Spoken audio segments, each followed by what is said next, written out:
दुनिया में डायनासोर चलते थे जहां हम चल रहे हैं। इसी हवा में सांसें ली, इसी धरती पर लड़ाइयां लड़ी, लेकिन पृथ्वी पर मानव की उत्पत्ति कब और कैसे हुई, ये अपने आप में सोचने की बात है। बड़े विचित्र डायनासोर ने करीब 14 करोड़ सालों तक इस धरती पर राज किया। डायनासोर की कई हजार प्रजातियां थी। इनमें से कई शाकाहारी थे तो कुछ मांसाहारी, और कुछ डायनासोर बहुत शांत स्वभाव के थे और कुछ डायनासोर बहुत ही हिंसक और खतरनाक थे। ये उस समय के सबसे सफल जीव थे, लेकिन फिर अचानक ऐसा क्या हुआ? वो कौन सी घटना थी जिसने इनका नामो निशान ही मिटा दिया? तो आइए जानते हैं पृथ्वी पर मानव का जन्म कब हुआ।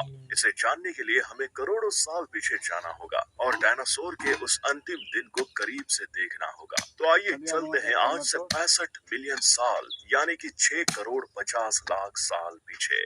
आज से लगभग 6.5 करोड़ साल पहले धरती पर मौसम सामान्य था। चारों ओर सूरज की रोशनी बिखरी हुई थी। लंबे लंबे पेड़ों से टकराती समुद्र की ठंडी हवाएं और चारों तरफ डायनासोर के चिल्लाने की आवाजें। जब ये सारी डायनासोर प्रजाति आराम से धरती पर अपना जीवन बिता रहे थे, तब 10 करोड़ साल पहले ही इनकी किस्मत लिखी जा चुकी थी। 10 करोड़ साल पहले एक छोटा एस्टेरॉयड का टुकड़ा जो अंतरिक्ष से आ रहा था, वो पृथ्वी से लगभग 20 करोड़ मील दूर मंगल और बृहस्पति के बीच क्षुद्र बेल्ट में घूम रहे एक बड़े एस्टेरॉयड से जा टकराता है। इस टकराव से उस बड़े एस्टेरॉयड की दिशा बदल जाती है और वो क्षुद्र ग्रह बेल्ट से निकलकर सीधे पृथ्वी की ओर 22,000 मील प्रति घंटे की रफ्तार से बढ़ने लगता है। 40 किलोमीटर के व्यास वाला ये ट्रिलियन मैट्रिक टन का ये एस्टेरॉयड प्रत्येक सेकंड के साथ साथ पृथ्वी की तरफ बढ़ता जा रहा था। ये एस्टेरॉयड जब पृथ्वी के वातावरण के संपर्क में आया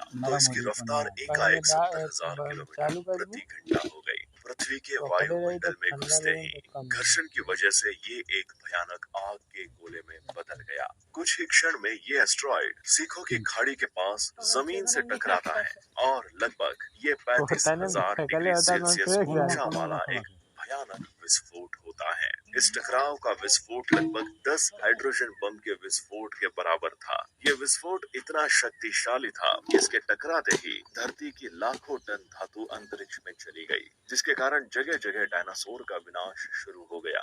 धरती के महाविनाश की प्रक्रिया आरंभ हो चुकी। ठीक 40 मिनट बाद आग के गोले के रूप में वे धरती पर बरसने लगे। साथ ही धूल का एक बहुत बड़ा तूफान 6,000 किलोमीटर प्रति घंटे की रफ्तार से पृथ्वी की दूसरी तरफ मौत लेकर आ रहा था। धूल के बादल कई किलोमीटर मोटे थे, जिसके वजह से धरती पर सूरज की रोशनी पहुंच पाना असंभव हो गया। गर्म हवाओं का तापमान 100 डिग्री सेल्सियस से ज्यादा हो जाने के कारण धरती पर लगभग सभी पेड़ पौधों की आबादी जलकर खाक हो गई थी। ये महाप्रलय किसी अन्य जीव के लिए फायदेमंद साबित होने वाला था। धरती पर डायनासोर का अंत एक छोटी प्रजाति के लिए एक सुनहरा अवसर लेकर आया, और वो प्रजाति थी मैमल्स की। मैमल्स क्या थे और ये कैसे बच गए महाप्रलय से? आज से करीब 40 लाख साल पहले अफ्रीका के पूर्वी इलाके में एक नए पर्वत श्रृंखला का निर्माण हुआ, ईस्ट अफ्रीकन रिफ्ट वैली का। ये पर्वत यहाँ आने वाले मौसमी हवाओं के लिए एक अवरोध बन गई थी, और इस वजह से यहाँ के जंगलों में बारिश आनी बंद हो गई। यही इसी जंगल में रहते थे। ये पेड़ के ऊपर रहते थे जहाँ उनको खाने की कोई कमी नहीं थी। इस वजह से ये हमेशा पेड़ों पर ही रहते थे। लेकिन अब यहाँ समय के साथ साथ सूखा पड़ने लगा। बिना बारिश के जंगल पूरी तरह साफ हो गए। एप्स के लिए खाने की समस्या उत्पन्न हो गई। खाने की तलाश में इन्होंने पेड़ों से उतरने का निर्णय लिया, जो थे एड्रिपिथेकस रिमिड्यूस। ये हमारे पूर्वज थे जिन्होंने बहुत बड़ा निर्णय लिया था। इनका दिमाग एक संतरे जितना बड़ा था और आकार में 4 फीट लंबे होते थे। कई हजार सालों के विकास करने के बाद हमारे पूर्वज अब 2 पैरों पर चलने लगे। इससे ऊर्जा कम खर्च होती थी और ये चलते हुए भी खा सकते थे। अब इनका दिमाग भी तेजी से बढ़ रहा था। ये धीरे धीरे होशियार बन रहे थे। समय के साथ साथ विकास की प्रक्रिया चलती रही। हमारे पूर्वज धीरे धीरे विकसित होने लगे और इनका दिमाग भी धीरे धीरे बड़ा होने लगा। समय के साथ साथ इन्होंने पत्थरों से हथियार बनाना सीख लिया। अब शिकार करना काफी आसान हो गया था। समय के बीतने के साथ साथ हमारे पूर्वजों ने आग को काबू करना सीख लिया। आग की खोज हमारे पूर्वजों के लिए कितना सबसे बड़ी बड़ा खोज बड़ा थी। लाओ। ये उन्हें गर्मी, रोशनी और अंधेरे में सुरक्षा देती थी और उसी वजह से अब परिवार भी बनने लगा। हमारे पूर्वज अब साथ साथ रहने लगे। आग में पका मांस चबाने में कम ऊर्जा खत्म होती थी और इसी वजह से ये ऊर्जा अब उनके दिमाग में खर्च होने लगी। हमारे पूर्वजों का दिमाग अब काफी बड़ा हो चुका था। बात अगर इंसानों की उत्पत्ति की आती है तो वैज्ञानिकों का नजरिया हल्का बदल जाता है। हालांकि अलग अलग वैज्ञानिकों ने इन मामले में अपने अनेक तर्कों को सामने रखा है। अब इसमें कौन सा तर्क ज्यादा सही और सटीक है, इसका चुनाव कर पाना अब भी संभव नहीं हो पाया है। इंसानों की उत्पत्ति के संदर्भ में कई एक वैज्ञानिक ये भी मानते हैं कि जीवन की शुरुआत समुद्री जीवों से हुई और यदि समुद्र से जीवन की शुरुआत हुई तो ये भी निश्चित है कि मनुष्य भी समुद्री जीव ही था और विश्व के सभी बड़े वैज्ञानिकों का समूह तर्क भी यही है। आज से 2 लाख वर्ष पूर्व आधुनिक मानव यानी होमोसेपियंस अफ्रीका से आया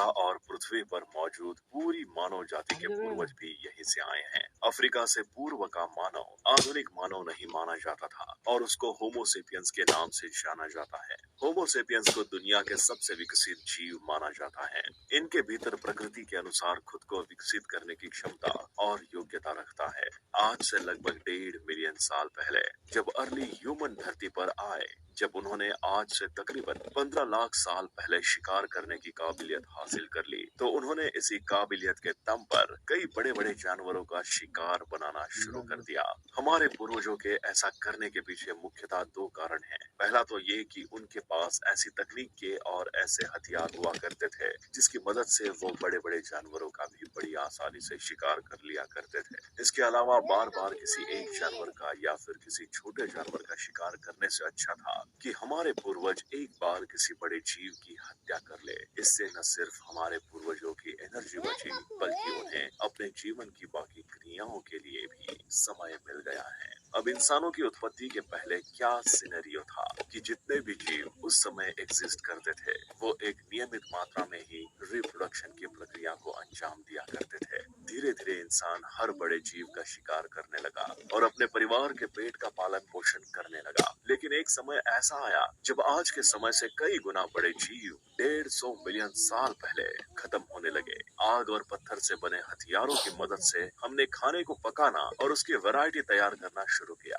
आग ने एक तरह से बाहरी पेट का काम किया जो खाने को पकाकर पचाने के लिए तैयार करने का काम करती थी। इससे हमारे खाने में लगने वाला काफी सारा वक्त बचने लगा। जैसे चिंपांजी को ही ले तो वो अपने दिन का 50% हिस्सा खाने और उसे पचाने में लगाता है। जायंट पांडा को ले तो वो 10 से 12 घंटे खाता है और फिर पचाने में काफी वक्त लगाता है। जैसे जैसे हमने मांसाहार कम किया हमारी संरचना बदलने लगी। जबड़े और मोलर दांत छोटे हो गए। होमो हैबिलिस के जीवाश्म बताते हैं कि उन्होंने मांस और शाकाहार दोनों साथ साथ लेना शुरू कर दिया था और कुछ इस तरीके से इंसानों में भोजन की सभ्यता विकसित होने लगी।